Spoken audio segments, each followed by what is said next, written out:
Hey guys, happy Tuesday. I hope you had a great Monday. Hey, I'm going to check all homework this week as y'all keep practicing, and that's what homework is, right? As you practice, I'll check it all when I get back. I can look at it on Friday. We'll even discuss a lot on Friday, just doing reviews over everything new that we're covering this week. But welcome back to Miss Welchman's gone, so we're only doing mini lessons. Lesson 29. Let's go. Happy Tuesday, 21st. Okay, let's discuss. Yesterday, we learned and reminded ourselves of what a fraction is. A fraction is a part of a whole, a part of a whole. And with that, remember, it's separated by something called a fraction bar. So, our part was our numerator, and our whole was our denominator. Now, there's our fraction bar. Don't forget that. Something cool about a fraction bar that you might not have realized before, but the fraction bar actually represents division. So out of the 4 operations that we have done a ton of work with, adding, subtracting, multiplying, and dividing, fractions are division, and you're going to see that come up today. Now, back to our fractions. Let's do one really quickly just for practice. Let's say I had this box, something like that, and I split it into 6 smaller boxes, and I shaded 2. I hope we can agree that that was 2/6. 2 parts I shaded, 6 parts in the whole thing. So 2/6. Now with this being division, I can actually do something called simplify, which means break it down. The way you break fractions down is you use a GCF. That's nothing new. Greatest common factor. So what's the biggest number that can go into both 2 and a 6? Yep, it's a 2. So since it means division, to simplify, you'll divide both by 2. So if we were to simplify this, 2 divided by 2 is 1. 6 divided by 2 is 3. We can check that because remember yesterday we learned about equivalent fractions, and equivalent fractions represent fractions that are equal. I can change the 1 to a 2 by times 2, and the 3 to a 6 times 2. They both are the same thing. All I did was simplify. So, here we go. Let's learn 2 new terms when it comes to fractions. A normal fraction is called proper. A proper fraction is when your numerator, let's write it like this. When your numerator is smaller than your denominator.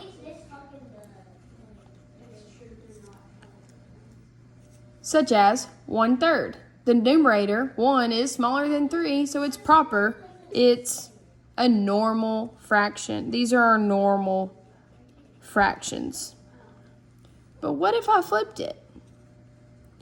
What if I had 3/1? Well, that's strange. So those are called improper improper fractions. And that is when your numerator is bigger than your denominator. So, with these two ideas of a proper, normal, and improper, where they're flipped, I want y'all to pause. Go with me to page 53 really quickly, and y'all go do number 1. Go mark the improper, where the numerator is bigger than the denominator. Pause and go do that really quickly.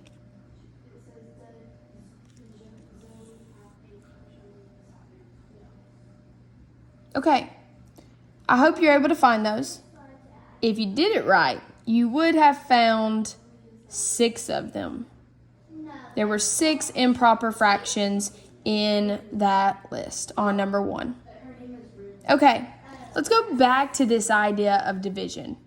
If a fraction means division, there's a way we can simplify, especially improper fractions. Here's what I mean by that. To simplify, using division, here's how this would work. Let's say I had 12 over 4. 12 fourths. That is improper. The top number is bigger. But if this means division, I could also say 12 divided by 4. I hope you're thinking what I'm thinking. That's 3. 12 divided by 4 is 3. This improper fraction actually equals a whole number. 12 divided by 4 is 3. But what if it doesn't always work out that pretty, that cute, that simple? Okay, let's take 2a for example. I'm still on page 53. That fraction says 11 over 5. Well, if you know your 5s, 5 can't go into 11. So 11 divided by 5, there's going to be something left over. So let's bring back something we learned yesterday called a mixed number. Let's use a mixed number here. Okay, here's how this works. If it's 11 divided by 5, well, think backwards. How many times can 5 go into 11? 5, 10. 2 times. That's going to be your big number. 5 can go into 11 2 times. 5 times 2 is 10. So how many more do we need to get to 11? Just one more. That's our top. And slide that denominator over. So 11 over 5 equals 2 1/5. Try the rest of number 2 on page 53. Pause this and see if y'all can figure out the rest of them.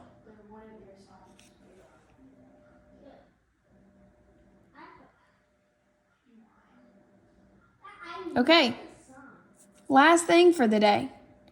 What if we went backwards? So what if I had 2 1/5? Remember our mixed number.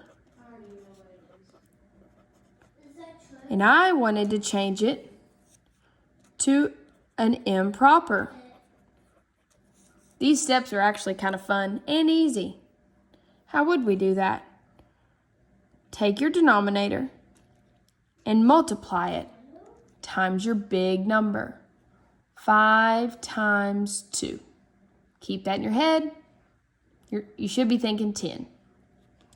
Then add your top number. 5 times 2 is 10 plus 1. That's 11. Slide that denominator over. Looky there.